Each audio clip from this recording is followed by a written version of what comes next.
If you're like me, and you got no life and there's nowhere to go, then tune in to the Animation Truman Show. You'll be glad you did. If you're like me, and you got no life,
Well, doesn't it figure? Doesn't it figure? When the Animation Truman Show theme song was going, I had the microphone muted, and I don't know.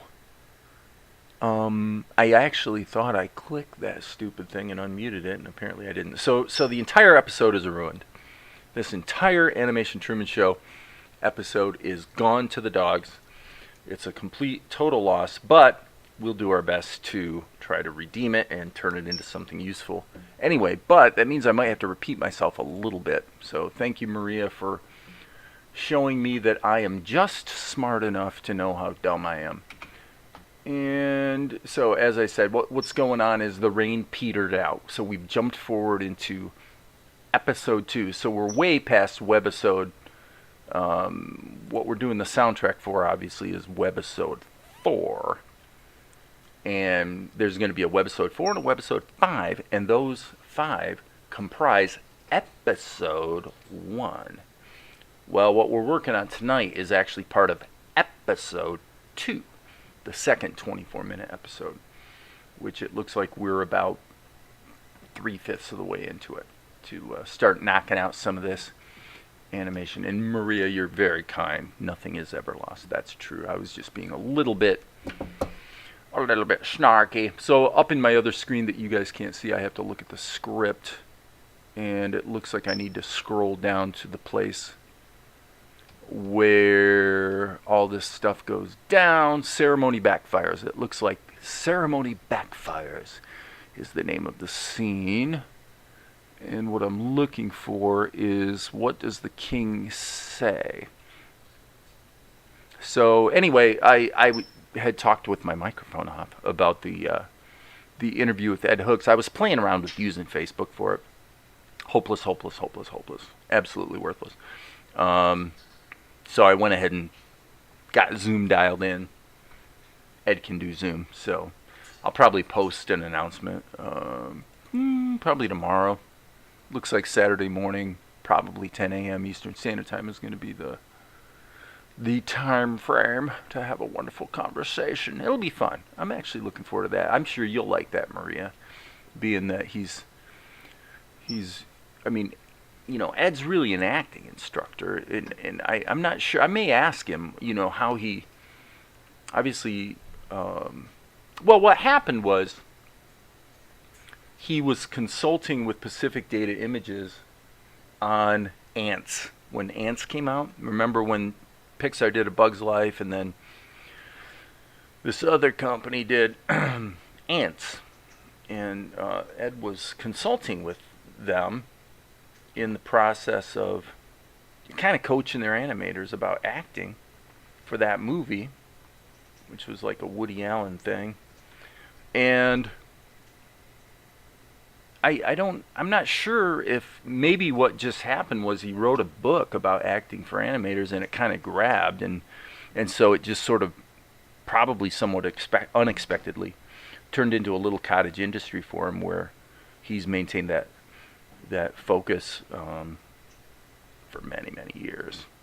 So, but he was an acting coach for 20 years before he ever got into the animation thing, and he's not an animator, you know, he's really focused on acting. So anyway, it looks to me like, well, the king peers at Golik suspiciously, so that means that there really is no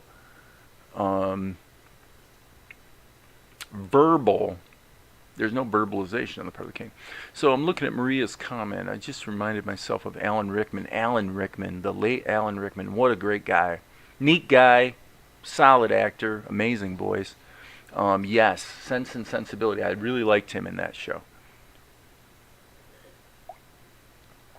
Ides of March. Yesterday was Einstein's birthday. I didn't know that. Okay, so in this shot, what are we going to do? Well, we're going to have to, in my other screen, I'm bouncing between the current shot and I've got an earlier shot of Vespigi and Carliana so that I can just have some reference to know what they look like. It's kind of important because actually the storyboard imagery, let's just say the costuming changed. significantly enough that I can't just wing it between the storyboard and what actually made it into the show. So this is actually your role, as a matter of fact, Maria Torres. So it's always good practice to just kind of get back to the basics of drawing the characters and trying to apply some of the things I'm learning from Ed's book. I'm basically reading it again. And I won't delve too much into some of the things I am learning from it. I think the biggest thing I've learned from it actually is that we know that. So for me, the benefit is that if we think about acting as animators, it really forces us to think about story, think about storytelling as opposed to just making stuff move and being real intentional about what we're trying to do. Now, sometimes that's in a very limited context. You know, in the case of a show like this, we're really trying to move things as little as possible. And so we're looking for those poses that really capture the essence of the shot so we can essentially keep it, you know, economical in terms of what we have to do production-wise. So one thing Ed says in his book is to look at a scene as a negotiation. So he makes a distinction between conflict. He doesn't like the word conflict because it's too suggestive of something negative. I can kind of see his point. I don't know if I totally buy the argument, but he prefers the word negotiation, and I think that's a good way to look at it. So there's basically two things I'm talking about right now. One is the overall idea that if you think about acting, and then specifically talking about the idea that what happens in your scene is a negotiation between characters, that helps you be a little more intentional maybe about what it is you are trying to do with animation. You know, for me, animation is just the means to an end, right, of telling stories. And it's very important that the characters and the plot grab me, because if they don't, it can't really sustain the effort, you know, through a show. I mean, it's so much work that you better darn well care about the characters and, you know, what happens to them. 2 monkeys, 1 banana. Yeah, but when you talk about the negotiation, that gives you the structure, right? Now we're gonna sort of maybe debate or gesticulate in different ways around how we're gonna get that banana.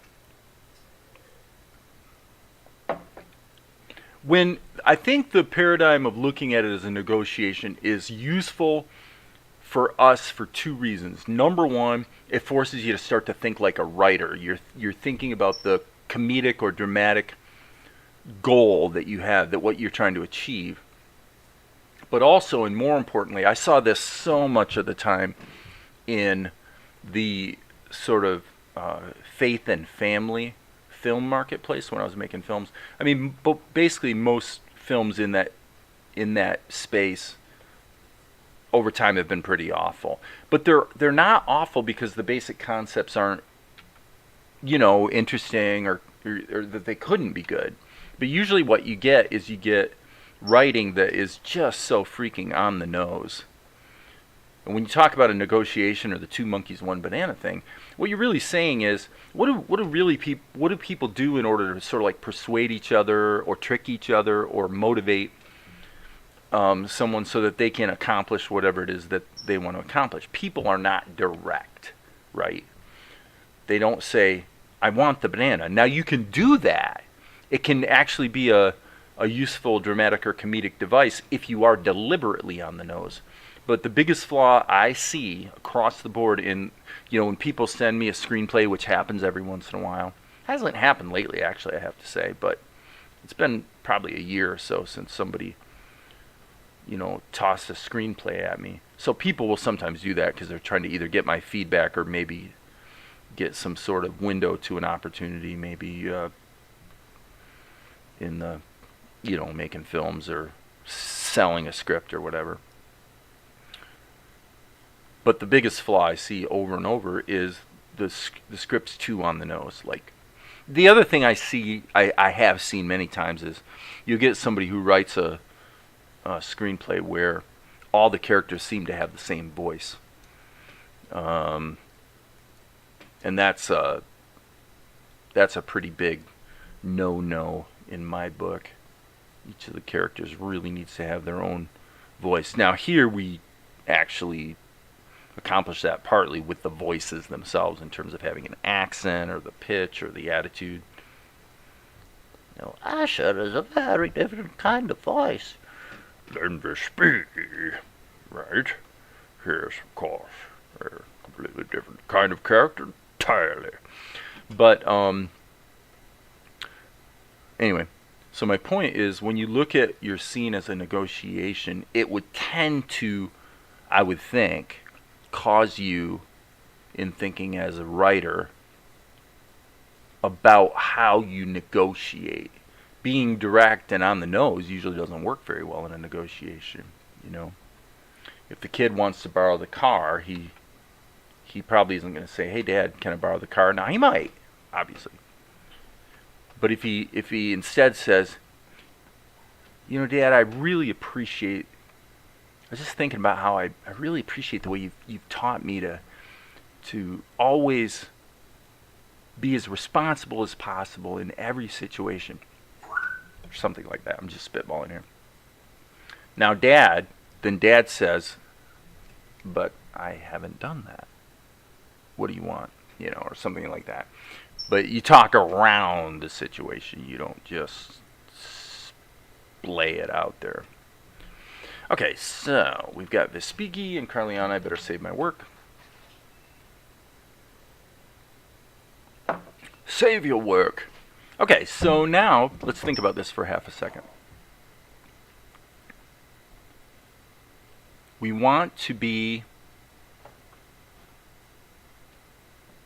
economical, or let's say compact, with our acting. This shot's only going to be on the screen for about 2 to 3 seconds, probably. So I'm now saying, okay, and by the way, this is sort of Animation Truman Show 101. What I'm doing here is I'm sharing with you guys what's actually going through my head right now in terms of how I evaluate what I have to do here. Number one, this is not a bad place to start. But I don't think I need to go too much further with the characters, because frankly, this is where I want to synthesize my use of tools versus the hard work of animation. In this case, I don't think we need to do a lot of hard work. We're going to have to change their expressions a bit, but for the most part, if for example, in this shot, oh, come on now, please. Tahoma, you silly goose. So if Vespigi pretty much kind of goes like this, and maybe his eyebrow comes up, and I could see her doing something similar, but it's just a moment. It's just a moment where we have to be able to read the fact that they're thinking, wait, what's going on here? Because there is no dialogue. So I'm thinking the thing to do is just go straight to ink. If there was more acting to do in the sense of acting that requires frame-by-frame animation, then I would probably really prefer to just get all of the, and by the way, you guys can hear Zuko over there. I would prefer to get all of the pencil tests complete. Increasingly in my work, I tend to want to really make sure the pencil test is working before I'm going to ink and paint. But basically, if we're just going to be animating some static characters, maybe with a little bit of plastic tool and a little tip of the eyebrow or whatever, then it doesn't make sense to really go any further. We should just go ahead and ink this darn thing and get it ready to animate with digital tools as opposed to with lots of drawings. Neither way is good or bad or better or worse. It just, for me, it's an economical decision. What works for the shot at hand, you know, and in this case it's pretty I'm not finding the right word. I said economical, I said compact. I don't think either one of those are quite the word I'm looking for. So his brows are kind of furrowed. He's got the furrowed brow thing going on. So we're going to, like I said, jump straight to ink. I may wind up erasing that little bit of a mouth there that I'm putting in, because at the end of the day, well, if I'm going to animate the mouth, I might as well put it in a separate layer. Same thing with the furrowed brows, but we'll see. We'll see. What I might do is actually do 2 or 3 drawings to just change the orientation of the... You know, you can say a lot with a raised eyebrow. If the eyebrow came up like that, like, that would pretty well tell the story, I would say, in this case.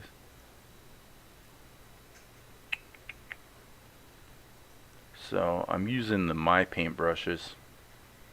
I'm basically using the palette I set up a few weeks back that allows me to pretty efficiently jump from pencil test to ink without really thinking about it too much.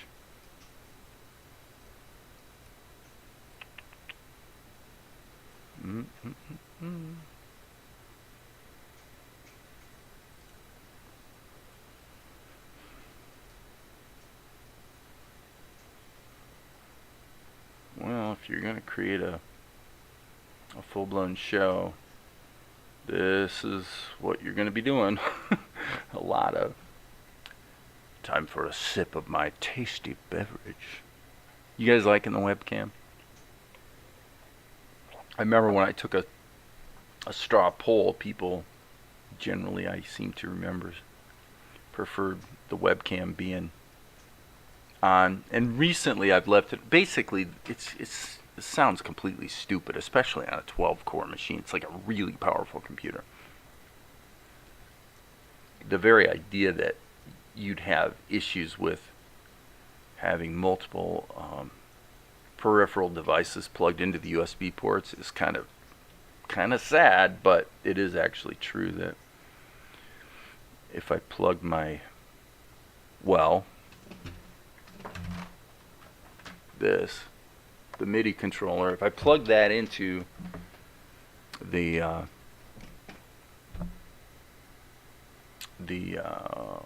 shoot, what do you call it? I'm having a brain fart. You know, the USB hub. It's the hub. Doesn't get power, even if you plug in the hub, actually. So, bottom line is, it sounds stupid, but I sort of have to pick. Am I going to have the MIDI controller plugged in, or am I going to have the webcam plugged in? So, yeah, that's a little embarrassing, but tough cookies, people. So, plus, you know, I'm just not that great looking. You know, do people really want to look at my mug? I just don't get that. I just don't get it, people. Maria will probably agree with me on this point. Think about all the best, just the greatest voice actors in the history of voice acting. Is it not true that they're all ugly? Come on. I mean, come on. Sounds terrible, but you with me on this, aren't you? The best voice actors. Of course, this is a dangerous thing to say. Of course, you're the exception, Maria. You're lovely, I'm sure.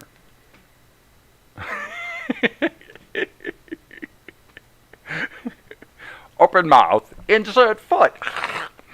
Yeah.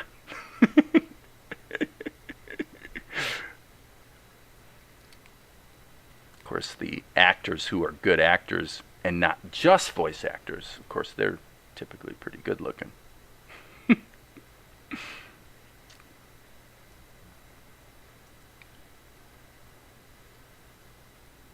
Yeah, eyebrows, definitely. Well, and they're economical too. You can do so much with eyebrows. I guess she needs to have her little bindu too, come to think of it. Alright, end keep.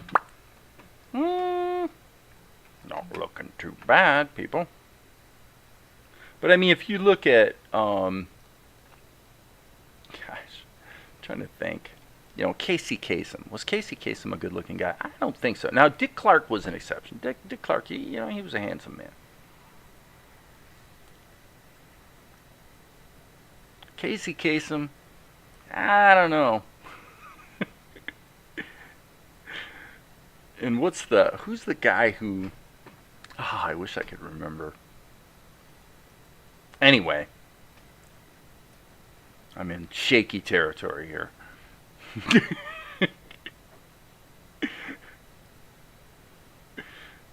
There's a reason they become voice actors, okay?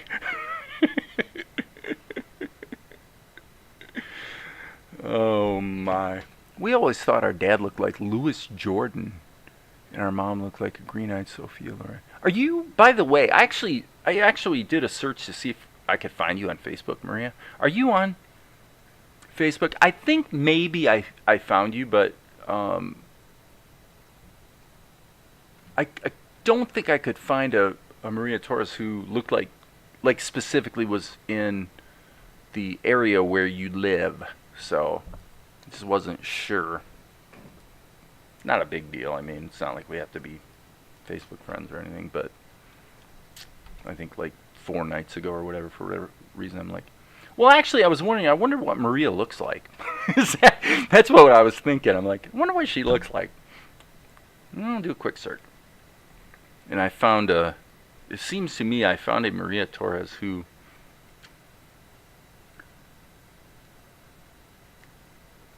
I don't know. The woman looked like I would guess, hey Blifton, she looked like I would guess you probably look, which is obviously stupid as can be, since voices will fool you, man. Looks like I'm down to the last sip of my martini. The last sip is always the best. Am I right? It's always the best. Okay, so now what we're going to do, because I'm doing an unusual thing that most Tahoma people probably don't do, which is I put the pencil test and the ink on the same layer. So now I need to grab the pencil test palette entry, and we have selective selected. And so now we can go like this and see what we've got. Not bad. It actually has that, definitely has that Alex Toth kind of feeling to it. So I just turned on the fill check to see. For me, it's mapped to Control-Shift-F. I believe actually in OpenTunes that is a default hotkey. In Tahoma it is not, so I had to set it myself. But the fill check can definitely be useful. Now, it doesn't really help you with shapes that are internal to your drawing, like this one, like the eyebrow. Because if the enclosing shape is closed, then it's going to show as gray. So you still have to kind of pay attention. I, in this case, am going to do this the anime way. I'm going to go ahead and let the eyebrows for Vespigi sit on top no matter what. That's what I'm going to do. Now, for those of you who are out there having a cow about the aliasing on the ink lines, which is a thing, and it's a thing because I've got the brush dialed in so it definitely covers up the pencil lines. Not that in the digital world there really are any pencils, because obviously there aren't. But, so Maria is not answering the question. The question being, are you on Facebook? You don't have to answer that. I'm only saying that just in case you didn't notice the question and you do want to answer it. But if you don't, then don't. But if you do, I'm going to take that as, oh yeah, Dave, if you can find me on Facebook, go ahead and friend me. And I'll friend you. Okay, but yeah, I did friend Ed. And I guess in hindsight, that was kind of pointless. I mean, it's good to be friends and everything, but since we're not going to actually use Facebook for the interview, I am a silly goose. Okay, let's hit the F key and see what happens. Oh wait, we don't want to be in freehand mode. For those who don't know, freehand mode is for when you want to lasso things. So if I wanted to, for example, fill in his eyebrows, I would lasso them like so, and you can see what happens. In fact, let's do that. And then we'll just change the color. Change the color in post, as we like to say. Fix it in post, baby. Okay, so now F key, and then what we want to do is go to normal mode so that we can go, ooh, not bad. Uh-oh. Uh-oh, as Zuko would say. That means we've got a L-E-E-K, which is, of course, a misspelling of the word leak. All right, now, let's make this gold. There we go. Flesh tone, we'll just go with it. His garment is understandably trending toward purple, since he's a king. Okay, now what are we going to do? Well, we do need actually a whites of the eyes color. Now, a lot of times when I'm doing whites of the eyes, I'll like turn it totally red. So I can hit the V key, which you can see is in areas mode, not lines in areas. If you put it in lines in areas mode, you're going to cover up your lines. But I've been finding this quite useful lately, actually. You set the Smart Raster paintbrush, Smart Raster paint tool, with a fairly wide size range. So here I've got it set from 1 to 20. And what it lets you do is you can really get a pretty nice, varied line, which in this case, because it's set to lines, or I'm sorry, areas mode, not lines and areas, it doesn't cover up the lines. And then once I get, the eyes painted in, then I switch to a sort of whites of the eyes color. So now getting back to the aliasing, if you're doing it this way, where you're using ink lines with aliasing, don't let it freak you out. Number one, if you look at this at the actual size it's going to be on TV, so to say, look at that. It's definitely sharp enough. However, if you're in a tizzy about it, go to your scene settings, not your scene settings, I'm sorry, go to your level settings, and turn on the anti-aliasing. I prefer a level of 100. Okay? So now you look at the aliasing on those lines. Watch what happens when we're going to render it, though. It's not a very big change, is it?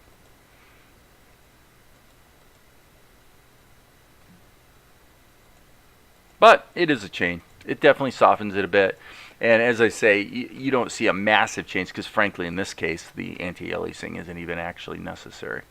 You could definitely get away with not using it at all. But there it is. Okay, back to work here on Carliana. Now, think about this for half a second.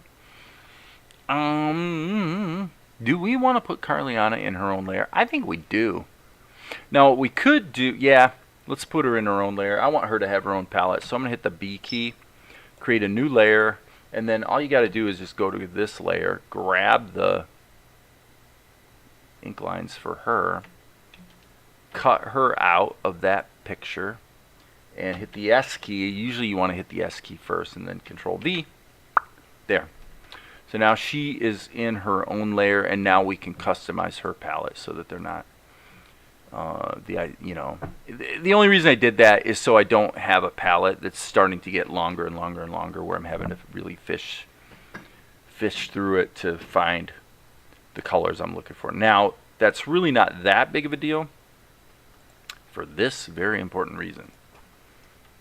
And by the way, I'm erasing this little, oops. Hello? Is it here? Is that in the Carliana layer? I think it is. There we go. There we go. Okay, so keeping the palette managed isn't that important for this reason. If I'm in the Vespigi layer, which I'm going to go ahead and name this VES, and I'll name this layer KAR for Carliana. You can, and this is again, there are default hotkeys and OpenTunes for this. I don't know what the hotkeys are in Tahoma by default because I switched them a long time ago. But basically, what I'm saying is the style picker tool. So by default, it's the K key, and for me, it's the G key. We don't need to get into why, but with the style picker, boom, it instantly goes to whatever style you click on. So you could have a fairly obnoxiously large palette, and it's not like it's that difficult to find the colors you're looking for. So, well. Her skin, boy, her skin should probably trend a little bit more towards the olive. That's certainly the case with Tianara. So I'm just going to yellow it a little bit. And then for her hair looks like it's a pretty dark brown. Not too saturated, friends. Not too saturated. Okay, her garment is actually pink. So let's just do the pink thing. That's about right. And her... Oh, man. Licky time. Let me turn this off. I'm sorry, let's turn this off. Ah, there's your issue. Of course. I should have known. How stupid of me. How foolish. I've made myself out to be a complete and total fool. But I'm having a good time, and that's what counts. So there we go. Alright, now, one of the things I did with Carliana in past scenes was I actually kind of leveraged the garment colors for her lipstick. I am going to go ahead and allow myself to do that. Now, I might change my mind later, but for now, we'll go with it. Okay, so why do we have... I think this purple might be... Yeah, that purple's not used, so let's use that for her eyes. V key. Again, you want to be in areas mode. If I was in lines in areas mode, of course, it would cover up the lines. But being in areas mode, it just fills in the areas. Duh. Not particularly mysterious, and for no particular reason, I'm just painting this by hand. Man pulls apple cart, hits bump, apple falls off, frantically starts searching for it under a tree at the side of the road. An apple falls on his head, and he looks up, and he's under an apple tree. Do it, man. Do it. I came up with a gag one time. I was sitting there journaling, and I had this picture in my mind of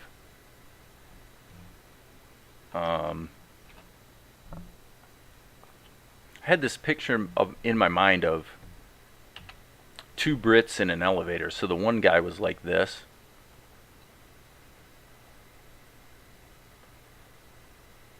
So this was kind of, you could think of it like a 50s style animation. Very simple. Very exaggerated.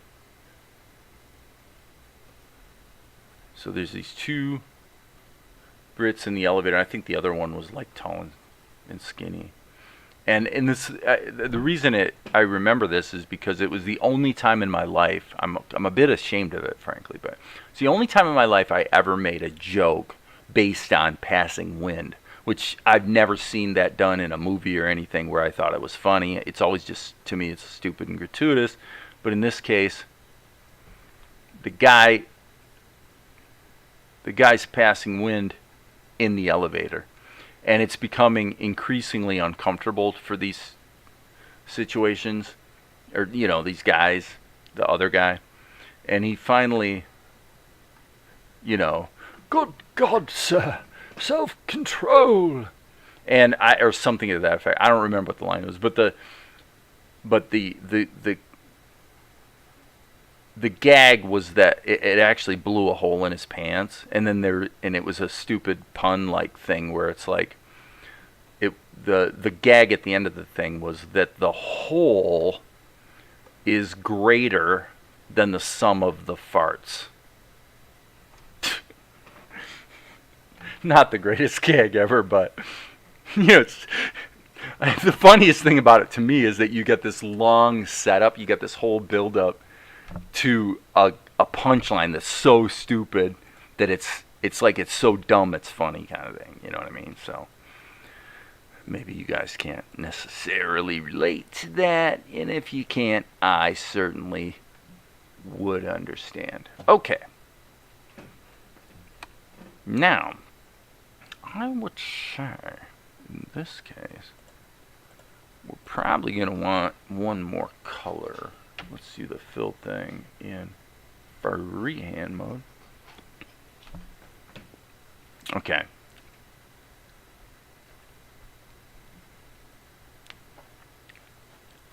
I'm sure you guys didn't like that joke, and I really couldn't blame you because it's not a very good joke. Okay, so there's one thing we need to change a little bit here on Vespigi as I'm looking at some earlier shots from this scene, and actually there's a bit of that needs to be in there. Okay. Now,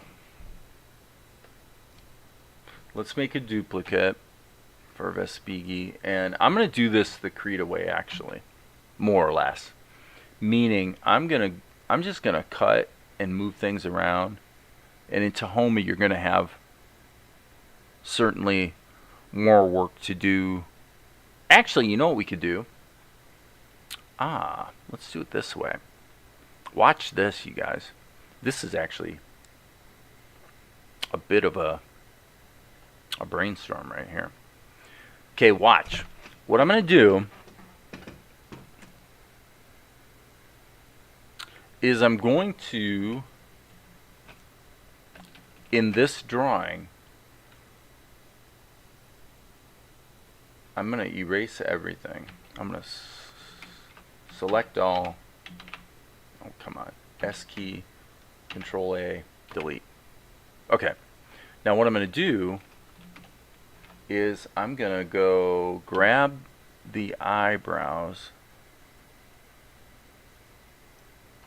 This is a little, I'm only drawing attention to what I'm going to do here because it's a bit non-intuitive. If you didn't think about it, you might not think about it. But what I'm going to do is I'm actually going to grab the eyebrows, come over here, paste them into this drawing, but then take the drawing and put it on another level. So it's actually part of the same level strip. And now what I can do is I'll just use the V key. Let's put the V key, which is the Smart Raster Paint tool. Let's put it in lines and areas mode. Now I'm going to hit G to sample this, and now I'm going to actually wait, lines and areas. What is going on here? I may have just uncovered a bug. I did. Look at that. Oh, I know why. Never mind. I'm stupid. I got to turn this layer. I guess I need to turn the eyebrows layer off if I want to see what I'm doing. Okay, that was stupid. I had a stupid attack, my friends. Love me anyway. Love me anyway, despite my stupidity. I beg you. Alright, so let's get this all colored in. I'm going to hit the G key again, sample this, and then V, not B, because I want to use the old brush-a-rooney. Okay, now let's go to the ink and just close that back up. Alright, and so now what we can do is turn this back on, and we've got the eyebrows here. Now I can use, you know, maybe the plastic tool or a little frame-by-frame animation or whatever to kind of dress that up a bit. So I think for Carliana, let's just do this the fast way. I'm not going to do anything else with her other than just some quick and dirty animation. So I always use kind of the same process for this. Boom, boom, boom. And then down here what I'm going to do is go boom, boom, boom. I'm going to kind of lock down this part of her body so that if I animate it a little bit, it's not going to distort things that I don't want to have distort. In this case, I would say probably the thing to do would be to, let's see, put a joint there, because what we're going to do is we're going to rotate this. And so now, again, what I want to do is usually I kind of use this T method. I'll go like this and kind of make a little T, and that's how I protect the parts of the character or the drawing that I don't want to have distort in unpredictable ways. So then when I turn on animate, this should, see what I mean? See, it distorts pretty predictably when you put those extra nodes in there. So in her case, okay, yeah, I'm going to change one thing. Actually, I'm going to take these two nodes off. Well, that one, I should say. And then I'm going to go ahead and put one here and here. I'm just kind of feeling out what I think I want it to do. Yes, that lets the weight of her body move, but then her head can turn a little bit.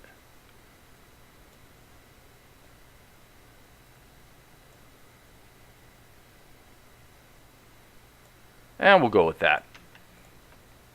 There's no right answer, friends. It's all just a matter of taste, really. And we'll just make this 3 seconds long. Okay, so let me take a half second and look at the comments. You like the joke? The whole, are you talking about my joke? The whole is greater than the sum of the farts. I could find it. It's in my journal from last year. I just came up with it one day and did that, you know, 50s style, real simple cartoon. And but the whole good God, man, attitude of you know, the other guy, I found funny. Okay, so not sure you'd want to be there. Pink Panther elevator fart scene is hilarious because it's so underplay. I only vaguely remember that. Peter Sellers. Actually, you might miss it and rewind to find out what the heck is going on. Start looking around at each other with slightly disgusted looks. Yeah, like I said, my whole life I've always avoided fart jokes. I've always found them gratuitous and kind of usually not funny, frankly. It's like I was talking the other day about the Freak Brothers, and also the Amazon Prime show Vox Machina. You know, 2 cases of shows where I wanted to like them. I wanted to give them a try, and it's just like through a whole half hour, I never laughed one time. Now, my sense of humor might be a little unusual, you know. So, you know, that's on me, baby. So all I really wanted to do here is just have her perk up a little bit. That's all I need. That's fine. Okay, let's deal with Vespighi. Because this is really the whole shot. Reaction. That's it. I mean, we're probably going to be out of this thing by literally 2 seconds into it. So there's a time to, you know, belabor it, and there's a time to just keep it simple. So X key, same thing for Vespi. I didn't go into this shot planning to do it all with the plastic tool, but once I got the first drawing in there, I looked at it, I'm like, why am I gonna like kill myself trying to, you know, do a bunch of extra drawings when these guys really just need to sort of perk up, you know. And this kind of gets into what I have to think about what my questions are going to be, but this one thing I do want to talk about with Ed a little bit. I see a tug of war between the, you know, the principles of acting versus the demands of economical animation, as opposed to, you know, your Disney type animation. To me, what's interesting about it is the compactness of it. It's the idea of trying to convey an emotion or an attitude with very few drawings. You know, very little happens. To tell you the truth, very little happens. But there it is. So I guess let me just jump right into animate. Usually what I do here is I'll go into animate mode. Yeah, in this case, remember, this is cropped to here like that. Okay. And you know, the truth of the matter is I actually did this wrong. I did this wrong. Let me show you guys the right way to do it. So sorry about that, but this is quite fixable. Let me show you. This is the way to do it. Let's go in here. Back when I was first working on Salt and Light, I had a few scenes that I did this way, but what I'm going to do is hit Control C, go back here, hit Control V, but then drag these over here, because I want them to be able to be controlled by the plastic tool. That's kind of important. So let's regenerate the mesh, create mesh, and as you can see now, the eyebrows, because they're in the same picture, are going to be part of that. And now what we can do is we can essentially just create some utility bones to whoop those eyebrows into shape. Normally what I do with a situation like this, it can become a little cumbersome because there's so many bones floating around, but the idea, and in this case, I don't want to bend them and deform them. I just want to be able to move them. So what I'm going to do is go like that. Whoops, that's an extra node that we don't need. Okay, so now when I go into animate mode, I'll turn off keep distance, and then what I can do is just kind of drag these over. Why, friends? Why? Oh, I forgot. I don't need this layer anymore. Get rid of it. I've done that twice now.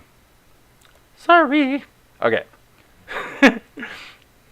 Okay, so now it's just a matter of whip these guys down to where they need to be. And basically that's our starting point. So I'm going to have him start moving just a little bit sooner. And let's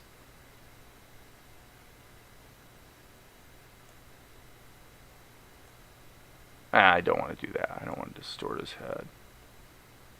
So really, yeah, really we just need to go like that. So then all the work is just dialing these guys in, putting them where they need to be. And one thing I should say, I'm doing this pretty fast, so I'm not probably being as careful as I should be, but I'm going to turn her off in the quick preview. One thing that is not the worst idea ever is to just add an extra bone if you think there's going to be any rotation going on. Because now I can go like this, and as you see, I can. And in this case, I'm actually going to animate it, come to think of it. I'm going to add another bone in the middle so that I can bend that sucker.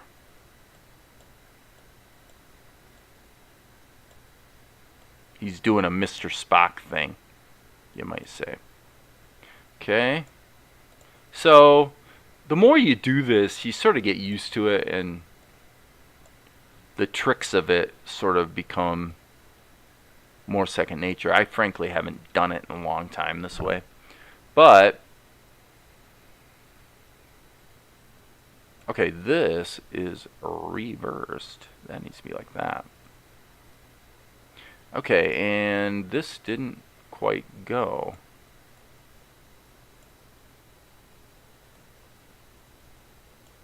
Okay, so now I'm going to flatten this back out. It's a little non-intuitive because you move one and the other one moves and you really don't want it to, but that's okay. It's not that big of a deal. Okay, so this would make more sense now that I'm looking at it. I'm going to go Control C, Control V. If this was a Mr. Spock thing, this would not be happening yet. What would happen is he would move into the upright position and then the eyebrow would raise. And that's a good example of, actually, that gets into acting practice. You really don't want two things going on at the same time. You really want them to be a sequence, because you're just throwing away stuff because the audience won't see it, you know. And in this case, I would even go a step further. I would say in this case what we want to do is make a duplicate key here so that he moves into position. There's a slight beat, then the eyebrow goes up. There you go. Now that's what I'm talking about. To me, that's better acting. Okay, so now if we go to this drawing, we can fix this up now by just erasing the excess color, you know. So I'm just going to clean this up right now. Do not want it in selective mode.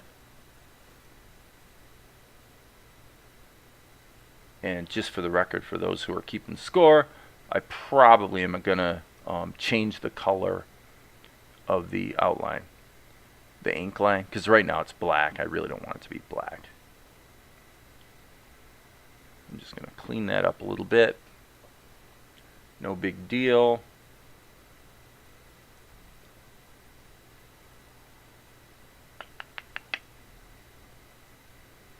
I definitely prefer the lasso mode when it comes to erasing. I never do erasing the way most people do, where they're just scrubbing on it. Okay, so let's grab the ink, B key, and tighten these lines back up again. This is probably going to be a little bit too thin. And when we come back here, like magic, everything looks real crisp and tight. Real crisp and tight. Okay, let's turn Carliana back on. And remember, in this shot, another thing about this shot is it's definitely going to have the camera pushing in, right? So and I'm going to do that in Vegas when I edit it. I don't need to do that here. Yeah. One could argue that a slight change in the tilt of his body would be warranted right there. So let's... Nah, I don't want to do it that way. We'll try it. I guess we'll try it. That'll probably work. Yes, look at that. See, that's what I'm talking about. I mean, it's not, you know, I'm not going to win any Annie Awards for this animation, but in terms of just really putting across exactly the attitude that we're after, it does it. I mean, it really does. Boom. There you go. Piece of cake. Okay, so save all. Okay, I'm going to take half a second now and look at what's going on in the chat. Pink Panther. Trying to think of a further gag to the apple thing. It's something even more unexpected. David, what if you connected the eyebrows from the chin so the brows move with the head? Yeah, you could have done that. You know, and I didn't even think about it. So, Nagut, absolutely. That would be... It would, yeah, absolutely. It would have been smarter to go from here over here like that and just go ahead and create those nodes that way. So this would be forked off like this. And then on the very first frame, go ahead and do an initialization frame where you move everything into place before you start moving any of the, other bones or start doing any of that stuff. So yeah, absolutely would have been. Like I said, I haven't really been doing this type of like quick and dirty rig animation lately, so I didn't really think of it, So I did it the dumb way instead of the smart way. But it served the purpose. We're good. Okay, so now we do kind of sort of need to do the shadows. Ain't no way around that. So what I'm going to do is give her, we just need one layer of shadows here. We could obviously bake the shadows into the characters, but there's no point. All we need to do is just get the shadows drawn in here and then use the schematic to include them in the influence of the plastic tool. So no problem. No problem, friends. Yeah, I definitely did it the stupid way. Nugget. Excuse me. Okay, so this is probably going to be 12. Usually 12 or 13 is where we tend to land with shadows. And I think I'm going to go ahead and dress her up just a little bit more shadow-wise. I think I'm going to take a couple extra steps to punch that up a bit more. Well, we've been watching Downton Abbey. I'll bet you Maria's familiar with Downton Abbey. We're on season 3. So Matthew's not dead yet, but Sybil is. And OMG was I bummed when Sybil died. Yeah. Yep. It's like a freaking soap opera, people. I'm not going to deny it. Downton Abbey. Good show, though. We like dramas and comedies of manners. We just do. Historical stuff. Let's see here.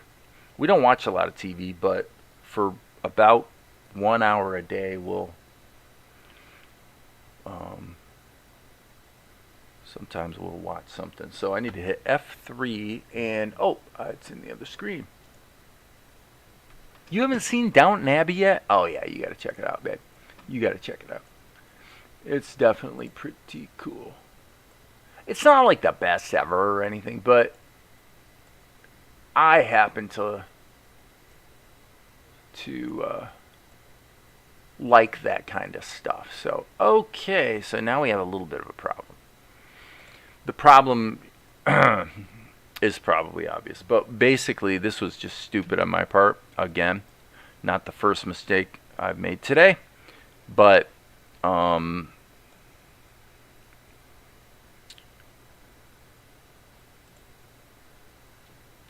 what I did wrong is she was already distorted with the plastic tool when I drew the shadows, so basically I drew the shadows in the wrong place. Sorry. So why are we not getting the... We are not getting the transparency here. I wonder if I change it a skosh, if that makes a difference. Okay, so again, maybe I'm kind of hitting a bug here. Or maybe it's just a caching thing, but it doesn't seem to be. So, word to the wise, tip to the smart is draw your shadows before you start animating with the plastic tool, or you'll have a situation like this, because even now it's actually not lined up correctly. But I've got more than one problem here I'm trying to wrestle with a bit. And Tahoma's really having to think too hard. Unfortunately, this is not a good situation. Tell you what I'm going to do. let's turn this off. And let's go here, and I think maybe a solution to the problem would be to hit the X key and put this in build skeleton mode. Oh, come on, really? Okay, I learned something I didn't know, which is that if you put it in build skeleton mode, but then go to another layer, it jumps back into animate mode, functionally speaking. So, what's the solution? Here's the solution, friends. The solution is go into your schematic and take everything off the plastic tool. So there's Carliana's plastic tool. We'll come back to it. And with the king, same thing. I'm gonna pipe him out of his plastic tool, and then we'll just put him back in it after we draw the shadows. So this solves the problem. This can be turned off, by the way. And now this is probably not salvageable, but we'll try. It can't hurt to try, right? Because, oh, come on, Tahoma. I'm complaining because of the way. If you don't click in exactly the right place, the selection tool basically loses track of what's selected, and you wind up with nothing. Okay, there, I got it. Okay, so now I believe we're wanting something like that. That looks pretty good. I think I got it. Yeah, I got lucky on that one, boy. Okay, so now we'll come over here and do the same thing with Vespigi. So none of this really has anything to do with pros and cons of doing the animation the way I'm doing it, because you'd still have to go through all these steps. Other than taking it out of the plastic tool, you'd still have to go through all the steps of getting these shadows drawn and in there. So point being that I'm not paying some silly price in time and effort because I tried to do it this way. I'm going to go ahead and shadow old Vespigi out a bit. When it's all said and done, this is going to look pretty good, I think.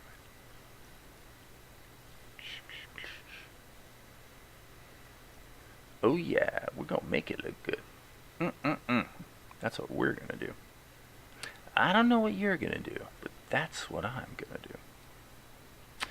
Okay. This needs to be, again, set at 12. Okay, so now we hit F3, and we just go ahead and pump everybody back through the plastic tool, and we can be confident, friends, that everything's going to work now.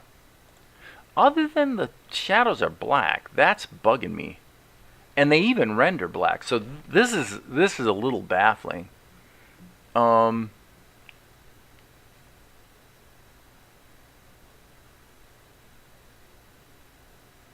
Those black markings do make her look sinister, but the thing is, they're not supposed to be. Downton Abbey is modern for you? What do you mean modern? It's set in the 1920s. You like older stuff. Well, see, that's what actually happened is we watched, I think it's called Catherine, so it was about the rise of Catherine the Great. We watched that. It was like one season, as I recall. And it's like, okay, what are we going to watch? And then we watched and this is all on Amazon Prime, because we don't really do Netflix, the last couple of years. So we did the show about Victoria. So we did Catherine, then we did Victoria. It's like, well, what do we watch? And I just picked Downton Abbey. I'm just like, I have no idea what this is. When I told my daughter, Natalie, I told her we were watching Downton Abbey, she squealed. I mean, she was like, I love that show. So Natalie, yeah, that same Natalie that's the star of the movie that the star of Healed by Grace. Natalie, she is. So what do I do here, people? Why won't my shadow show up partially transparent? That seems criminal to me. I've really never seen. I can't believe I've never bumped into this before. The shadows? Oh, maybe. Let's check this. There we go. I apologize, you guys. That's a stupid on my case. When you want to use layer transparency or level transparency, to be transparent, then you have to go into the scene settings and turn this little tick mark on. So that is a stupido on my part. So now let's just see what we have. I'm going to let the animation cache, and we will discover. Yeah, so that was the problem. Hey, Sifter. Okay, the only thing that's a little problematic as far as I can see would be this, which is just silliness on my part. I need to hit the C key now. Actually, I'm going to do this the right way, not the wrong way. I'm going to be tinkling in the wind, as they say, if I don't do this right. So I'm going to go ahead and detach him from the plastic tool. And frankly, this shadow should just be deleted.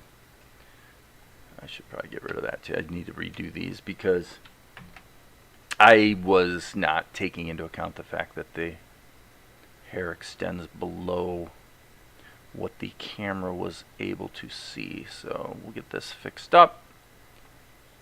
And now we will hit F3, pipe him back through the plastic tool, and I think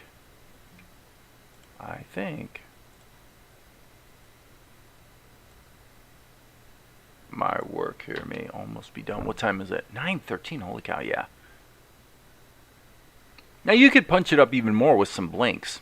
Blinks are always a very economical way to add a little bit of sparkle in life. But there you go. Boom, boom.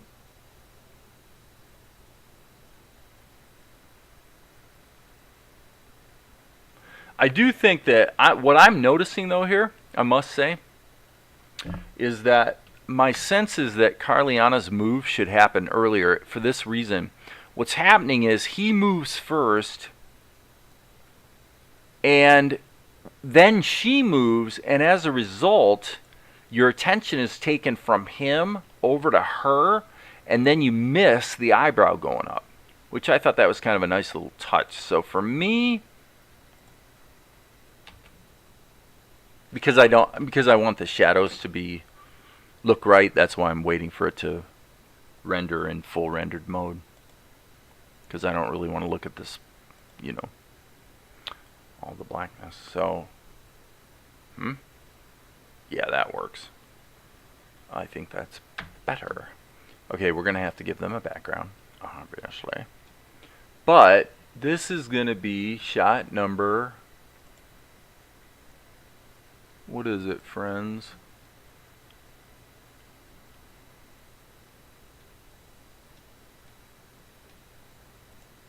This is 604. Yep, 604. So this is what we're doing. This is what we're doing, people. So we're going to go to our render settings, actually output settings. And what we're going to do is we're going to go plus scenes 604 / render. And that's going to be 604, and these are going to be, I guess we could do pings. What the heck? Alright, that rendered pretty quickly. And now I'm going to go back over to the edit, and we're going to cut this baby in. That's what we're going to do. So we're going to go to scene number 604. 604. Let's go to 604 and see if we can find. Yep, 23 frames. Blazing by at 8 frames per second. And now we got to scroll down here to find it. 604. There it is. We drag that puppy in, and then we need to make sure it's not doing any resampling, and then this storyboard image can be deleted. Okay, and as I said, we're going to go ahead and push in on this shot. So what we get is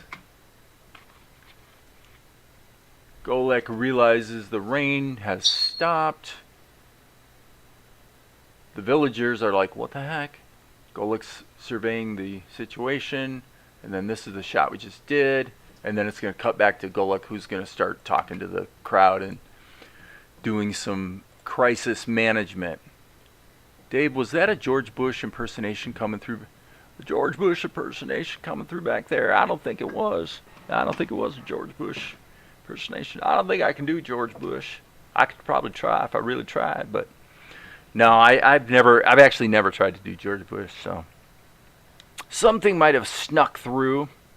Something might have snuck through. No, I was just blabbing. Okay, so what do we need to do here? Oh yeah, the ink lines. This is utterly unacceptable. So I'm gonna punch that up. Ooh, baby, that's too much. There we go. There we go. That's getting pretty. That's getting pretty. Boom. Boom. Oop, tighten up is the wrong one. It's got to be the ink one. Yes, look at that. Control Shift R. Okay. Come back here. Let's see how she looks.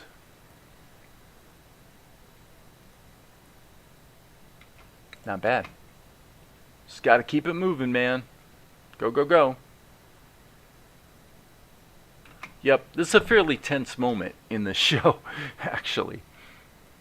Because everything falls apart. The wedding falls apart, and then they rush back to the tent, and they find out that Tianara's gone, so the bride is missing. Got a runaway bride situation. It's pretty, it's what, you know, it's one of those situations that they describe with the letters CF. It's a pretty big one, actually, this whole wedding. So, closer to Bill Clinton, yeah, I suppose so. It's one of those things, you know, if I actually listened to the guys and tried, I'm sure I could do it, but I've just never really done the Bill Clinton thing. Do the Bill Clinton impression. The George Bush, I guess, is a little bit lower. I don't know. Anyway, I think that's it for me, guys. My work here is done. It's been an hour and a half. Feeling good about it. And I got a shot done. So, reminder, Saturday, interview with Ed Hooks. Looks like it's a go. Probably going to be at, I think, 10 a.m. Eastern Standard Time.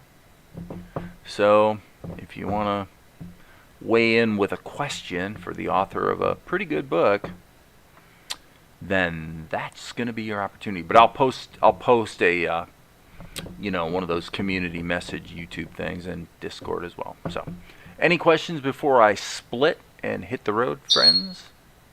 Zuko's over there chirping, saying, "Give me some attention."